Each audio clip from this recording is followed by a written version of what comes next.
Hello my dear learners, ഇന്നത്തെ വീഡിയോയിൽ നമുക്ക് ഫ്രഞ്ച് റവല്യൂഷൻ നോക്കാം. 1780s the population of France was around 24,700,000.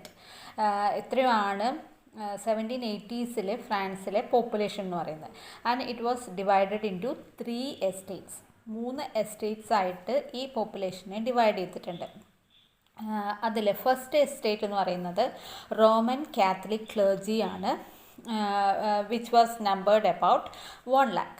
And the second estate consisted of French nobility which numbered about 4 lakh. Every one else, അതായത് second estate first എസ്റ്റേറ്റും കഴിഞ്ഞ് ബാക്കിയുള്ളവരെല്ലാം, അതായത് merchants, lawyers, labourers, പെസൻസ്, ഇവരൊക്കെയാണ് ഏതിലുള്ളത്, third എസ്റ്റേറ്റിൽ ഉള്ളത്. And which comprised of 98% of French population. അപ്പോൾ അവരാണ്, ഈ third എസ്റ്റേറ്റിലുള്ളവരാണ് French പോപ്പുലേഷൻ്റെ 98% ഉള്ളത്. And the third estate was excluded from the position of honor and political power and was looked down by the other estates. ഈ third എസ്റ്റേറ്റിന് എല്ലാ നല്ല positions, ഉയർന്ന ജോലികൾ അല്ലെങ്കിൽ പൊളിറ്റിക്കൽ പവർ, ഇതിൽ നിന്നൊക്കെ ഇവരെ എക്സ്ക്ലൂഡ് ചെയ്തിരുന്നു. And it was thus anchored and resented the position in French society. അപ്പോൾ ഈ ഒരു എന്താ പറയുക, ക്ലാസ് ഡിസ്റ്റിങ്ഷൻ കാരണം ഫ്രഞ്ച് സൊസൈറ്റിയിൽ ആ ഒരു ക്ലാസ് ഡിസ്റ്റിങ്ഷൻ ഉണ്ടായിരുന്നു. This led to then the coming together to launch the French revolution. അപ്പോൾ ഈ ഒരു ക്ലാസ് ഡിവിഷൻ ഉണ്ടല്ലോ, 3 എസ്റ്റേറ്റ്സ് ആയിട്ട് ഡിവൈഡ് ചെയ്തു. അപ്പോൾ അതിൽ തേർഡ് എസ്റ്റേറ്റ്സിന് ബാക്കി 2 എസ്റ്റേറ്റ്സിനും എന്തൊക്കെ റൈറ്റ്സ് ആണ് ഉണ്ടായിരുന്നത്, എന്തിനൊക്കെയുള്ള ഫ്രീഡമാണ് ഉണ്ടായിരുന്നത്, അതൊന്നൊക്കെ ഇവരെ ഒഴിവാക്കിയിരുന്നു. അപ്പോൾ അതാണ് റവല്യൂഷൻ ഉണ്ടാവാനുള്ള ഒരു മെയിൻ റീസൺ എന്ന് പറയുന്നത്. But the first estate in France also known as the clergy. First എസ്റ്റേറ്റിൽ നമ്മൾ പറഞ്ഞു ക്ലർജി ആണ്. They own the 10% of the land. അവർക്ക് ആ ഫ്രാൻസിലെ ഏകദേശം 10% ലാൻഡും അവരുടെ കൈവശമാണ്. They were extremely wealthy and they were not required to pay any taxes, and the clergy had various other privileges, one of which was the ability to collect tithes. Tithes means it was a form of tax where 1/10 of annual produce or earnings was taken in support of the church. അപ്പോൾ ഇവർക്ക് ഇത്രയും അധികം land കൈവശം ഉണ്ടായിരുന്നു, അവരാണ് wealthy ആയിട്ടുണ്ടായിരുന്നത്. അതല്ലാതെ വേറെ ഒരുപാട് പ്രിവിലേജസ് ഇവർക്കുണ്ട്. ഇവർക്ക് ടാക്സ് കൊടുക്കണ്ട. പിന്നെ ഈ ടിറ്റ്സ് എന്ന് പറഞ്ഞിട്ട് ഒരു ടാക്സിൻ്റെ ഒരു ഫോം തന്നെയാണ്. ഇങ്ങനെ ഈ ആനുവൽ പ്രൊഡ്യൂസിൽ നിന്നും പ്രൊഡ്യൂസ് ചെയ്യുന്നതിൽ ഒരു ഭാഗം ഈ ക്ലർജിക്ക് കൊടുക്കണം, ബാക്കി അവർക്ക് താഴെയുള്ള എസ്റ്റേറ്റിലുള്ളവരെ. അപ്പോൾ അങ്ങനെ എല്ലാ പ്രിവിലേജസുമോടെ ജീവിക്കുന്നവരാണ് ഈ ഫസ്റ്റ് എസ്റ്റേറ്റിലെ ക്ലർജി എന്ന് പറയുന്നത്. സെക്കൻഡ് എസ്റ്റേറ്റ്സ് എന്ന് പറയുന്നത് നോബിൾസ്, ഇവരൊക്കെയാണ്. ദേ ഓൺ റഫ്ലി 25% ഓഫ് ദ ലാൻഡ്. 25% ഇവരുടെ കൈവശമുണ്ട്. And they were also exempt from paying numerous taxes and were permitted to collect dues from peasants. ഇവർക്കും ടാക്സ് കൊടുക്കണ്ട, മാത്രമല്ല പെസൻസിൻ്റെ കയ്യിൽ നിന്ന് ഇവരും ഈ ഡ്യൂസ് കളക്ട് ചെയ്തിരുന്നു. അപ്പോൾ ഈ തേർഡ് എസ്റ്റേറ്റ് എന്ന് പറയുന്നത് which include the majority of the population was burden with heavy taxes. അപ്പോൾ ഇതിൽ തേർഡ് എസ്റ്റേറ്റ് എന്ന് പറയുന്നതാണ് ഫ്രഞ്ച് പോപ്പുലേഷനിൽ പകുതിയും ഉണ്ടായിരുന്നത്. മെജോറിറ്റി പോപ്പുലേഷനും അവരാണ്. പക്ഷെ അവർക്ക് എല്ലാ ടാക്സ് കൊടുക്കണം, ഇവർക്ക് പോലുള്ള എക്സംഷൻസ് ഒന്നും അവർക്കില്ല. അപ്പോൾ ഈ inequalities placed significant strain on the third estate. അപ്പോൾ ഈ ഇൻഇക്വാളിറ്റി, അപ്പോൾ ഈ പ്രിവിലേജസ് ഇല്ലായ്മ, ടാക്സ് കൊടുക്കണം, അങ്ങനെയുള്ളതൊക്കെ ഇവർക്ക് ഒരുപാട് സ്ട്രെയിൻ ഉണ്ടാക്കുകയാണ്. And they tried to question the fairness of the estates system and contemplates its overthrow. അപ്പോൾ അവർ ഈ എസ്റ്റേറ്റ് സിസ്റ്റത്തിനെ ക്വസ്റ്റ്യൻ ചെയ്യാൻ തുടങ്ങി. The bourgeois were also the wealthy individuals of third estate who began to gain influence in the years leading up to the revolution. And ഈ third എസ്റ്റേറ്റിലുള്ള bourgeois എന്ന ഒരു വിഭാഗമുണ്ട്. അവർ കുറച്ച് വെൽത്തി ആയിട്ടുള്ള ഇൻഡിവിജ്വൽസ് ആണ്. And they formed a new social class with their own goals. And political aspiration. അപ്പോൾ അവരുടേതായ രീതിയിൽ അവരുടെ ലക്ഷ്യങ്ങൾ വെച്ചുകൊണ്ട് അവർ ഒരു ഗ്രൂപ്പ് ഫോം ചെയ്യണു, ഒരു ന്യൂ സോഷ്യൽ ക്ലാസ് ഫോം ചെയ്യുന്നു. അതാണ് bourgeois. And the first they aspire to achieve political equality with other two estates. അപ്പോൾ അവർ വെൽത്തി ആയതുകൊണ്ട് തന്നെ മറ്റ് ഫസ്റ്റും സെക്കൻഡും എസ്റ്റേറ്റ്സിനൊപ്പം എത്താൻ ഇവരും ശ്രമിക്കുകയാണ്. അവർക്കുള്ളതുപോലെ പൊളിറ്റിക്കൽ ഈക്വാലിറ്റി ഇവർക്കും വേണം എന്നൊക്കെ ഇവർ അവകാശപ്പെടാൻ തുടങ്ങി. And the age of enlightenment was an intellectual and philosophical movement that dominated in the world of ideas in Europe during the 18th century. അപ്പോൾ ആ സമയത്ത് ഈ ഏജ് ഓഫ് എൻലൈറ്റൻമെൻറ്റ് എന്ന് വെച്ചാൽ ഫിലോസഫിക്കലായിട്ടും അതുപോലെ തന്നെ ഇൻ്റലക്ച്വലായിട്ടും ഒക്കെ ന്യൂ ഐഡിയാസ് 18th സെഞ്ച്വറിയിൽ ഈ പുതിയ പുതിയ ഐഡിയാസ് യൂറോപ്യൻ കൺട്രീസിലൊക്കെ വ്യാപിച്ചുകൊണ്ടിരിക്കുന്ന ആ ഒരു പീരീഡാണ് ഈ ഏജ് ഓഫ് എൻലൈറ്റൻമെൻറ്റ്. അപ്പോൾ എൻലൈറ്റൻമെൻറ്റ് ഫിലോസഫേഴ്സ് എന്ന് പറയുന്നത് ജോൺ ലോക്ക്, റൂസോ, മൊണ്ടസ്ക്യൂ ഇവരൊക്കെയാണ്. അപ്പോൾ ഇവർ എന്തിനെ ക്വസ്റ്റ്യൻ ചെയ്യാൻ തുടങ്ങി? The traditional authority of the monarch and also the division of society. ഈ സ്റ്റേറ്റ്സ് ആയിട്ട് ഡിവൈഡ് ചെയ്തിട്ടുണ്ടല്ലോ, ഇതിനെയൊക്കെ ഇവർ ക്വസ്റ്റ്യൻ ചെയ്യാൻ തുടങ്ങി. അങ്ങനെ ഈ ഒരു ക്വസ്റ്റ്യൻ ചെയ്യൽ ബാക്കിയുള്ളവർക്ക്, അതായത് തേർഡ് എസ്റ്റേറ്റ്സിന് ഒരു സപ്പോർട്ട് കൊടുത്തുകൊണ്ടാണ് ഇവർ ഇതിനെ ക്വസ്റ്റ്യൻ ചെയ്യുന്നത്. And through out the 18th century France participate in A series of expensive wars primarily against the long term rival great Britain. അപ്പോൾ ആ ഒരു റവല്യൂഷൻ്റെ ആ ഒരു ചിന്ത അവിടുത്തെ ആൾക്കാരിൽ ഉണ്ടായിക്കൊണ്ടിരിക്കുന്നുണ്ട്. അതേപോലെ തന്നെ 18th സെഞ്ച്വറിയിൽ ഫ്രാൻസ് കുറേ എക്സ്പെൻസീവ് വാർ യുദ്ധത്തിൽ ഇങ്ങനെ പാർട്ടിസിപ്പേറ്റ് ചെയ്തുകൊണ്ടിരിക്കുന്നുണ്ട്. അത് ഫ്രാൻസിൻ്റെ ദീർഘനാളായിട്ടുള്ള ഒരു ശത്രുവാണ് ഗ്രേറ്റ് ബ്രിട്ടൻ. അപ്പോൾ Luis 15th who ruled over France from 1715 to 1774. അപ്പോൾ 1715 മുതൽ 1774 വരെ ഫ്രാൻസ് ഭരിച്ചിരുന്നത് ലൂയിസ് 15 ആണ്. And lost 7 years war against Britain. അപ്പോൾ ബ്രിട്ടനുമായിട്ട് ഈ 7 years വാറിൽ ഫ്രാൻസ് പരാജയപ്പെട്ടു. And he then drew up a plan to avenge the loss by building a larger navy and an anti-British coalition of allies. അപ്പോൾ ഈ പരാജയപ്പെട്ടത് കൊണ്ട് ബ്രിട്ടന് നേരെ ഒരു റിവെഞ്ച് എടുക്കാൻ ലൂയിസ് 15 തീരുമാനിക്കുകയും അങ്ങനെ പവർഫുള്ളായിട്ടുള്ള ഒരു നേവി ഉണ്ടാക്കിയെടുക്കാൻ തീരുമാനിക്കുകയും ചെയ്യാണ്.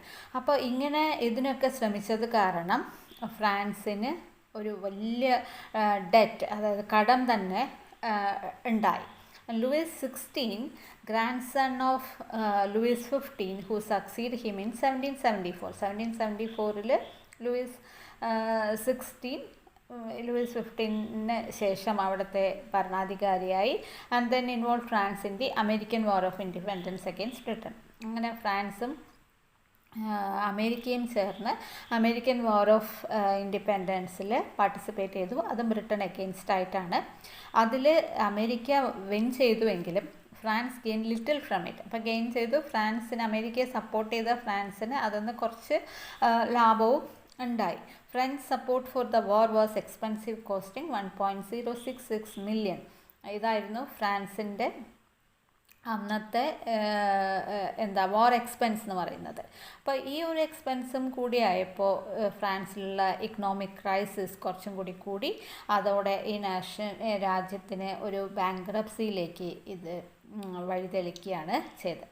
1783 ജൂണിൽ ഐസ്ലാൻഡിലെ ലാക്കി വോൾക്കനോ ഉണ്ടാവുന്നു.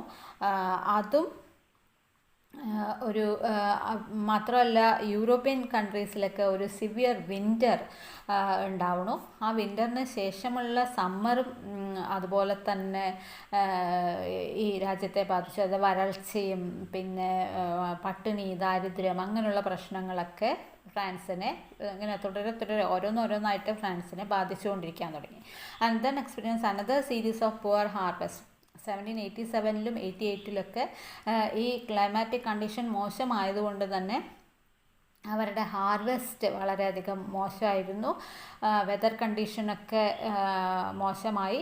അങ്ങനെ അവിടുത്തെ പെസൻസൊക്കെ കൂടുതൽ പുവറായിട്ട് മാറി. അവർക്ക് ഒരു ദിവസം തന്നെ സർവൈവ് ചെയ്യാൻ പറ്റാത്ത, അതിനായിട്ട് സ്ട്രഗിൾ ചെയ്യുന്ന ആ ഒരു സിറ്റുവേഷൻ ഉണ്ടായി.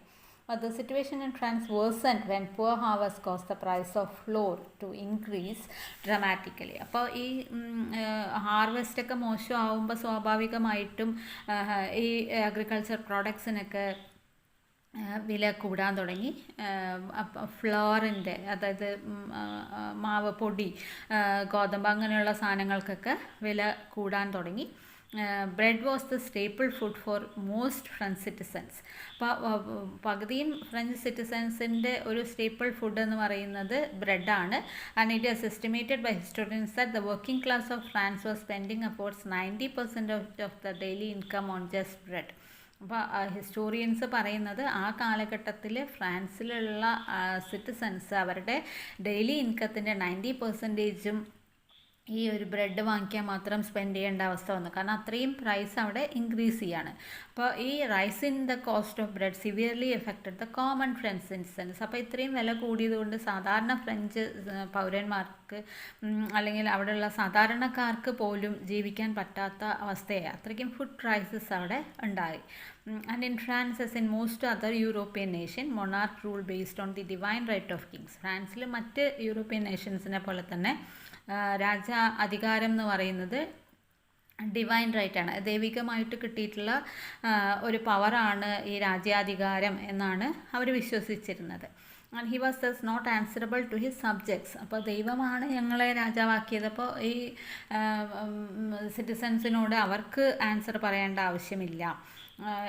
ഈ ഒരു സമയത്ത് നമ്മൾ നേരത്തെ പറഞ്ഞല്ലോ എൻലൈറ്റൻമെൻറ്റ് തിങ്കേഴ്സ്, അവർ ജനങ്ങളെ ഡിഫറെൻ്റായിട്ട് ചിന്തിക്കാൻ പഠിപ്പിക്കുകയും പ്രേരിപ്പിക്കുകയൊക്കെ ചെയ്തു. ലൂയിസ് 15 ഈ ഒരു ഫിനാൻഷ്യൽ പ്രോബ്ലംസ് ഓവർകം ചെയ്യുന്നതിൽ ഫെയിലിയറായി. ലൂയിസ് 16 വന്നു. He also try to bring about radical reforms but failed miserably. അദ്ദേഹവും പുതിയ റിഫോംസ് കൊണ്ടുവരാൻ ശ്രമിച്ചു, അതും ഫെയിലിയറായി. ഈ രാജ്യത്തിൻ്റെ പുവർ ഇക്കണോമിക് കണ്ടീഷൻസ് അവിടുത്തെ ജനങ്ങളെ വല്ലാതെ രോഷാകുലരാക്കി. അവർക്ക് ദേഷ്യം, ഗവൺമെൻറ്റിനോടും ഒക്കെ വല്ലാത്ത ഒരു എനിമിറ്റി ഉണ്ടാവുന്നു.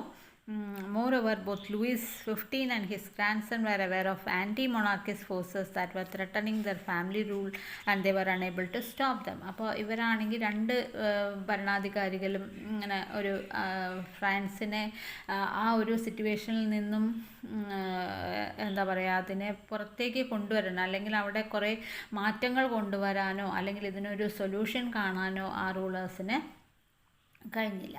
അപ്പോൾ അതുപോലെ തന്നെ ഫ്രഞ്ച് മിനിസ്റ്റേഴ്സായ ആൻ റോബർട്ട്, ജാക്കസ് ടെർഗോട്ട്, ഇവരൊക്കെ they propose revisions to the French tax system to include the nobles as tax payers. അപ്പോൾ അവർ പറഞ്ഞു ഈ ടാക്സ് സിസ്റ്റം നമുക്ക് ഒരു അതിനെ റിവൈസ് ചെയ്യാം, നോബിൾസിനെ കൊണ്ടും ടാക്സ് കളക്ട് ചെയ്യിപ്പിക്കാം.